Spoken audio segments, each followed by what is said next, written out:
ধান খেতে পড়েছিল মিশুক চালক মুনুরুল ইসলামের মরদেহ। খবর পেয়ে ঘটনাস্থলে ছুটে আসে স্বজন ও প্রতিবেশীরা এবং পুলিশ। স্বজনদের আহাজারিতে ভারী হয়ে ওঠে আশপাশের এলাকা।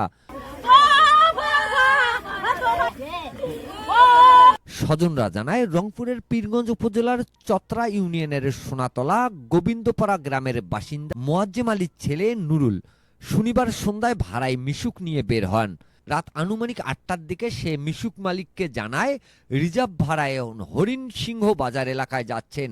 এরপর থেকে নুরুলের সঙ্গে তার পরিবারের যোগাযোগ হয়নি।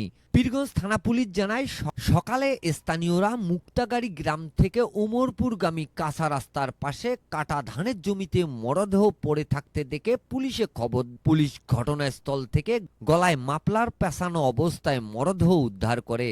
প্রাথমিকভাবে ধারণা করা হচ্ছে মিশুক ছিনতাইয়ের জন্য চালককে শ্বাসরোধ করে হত্যা করা হয়েছে। হত্যাকাণ্ডের পর দুর্বৃত্তরা মিশুকটি নিয়ে পালিয়ে গেছে। মরদেহ ময়নাতদন্তের জন্য রংপুর মেডিকেল কলেজ হাসপাতালে পাঠানো হয়েছে। এ ব্যাপারে থানায় একটি মামলা রুজু হয়েছে।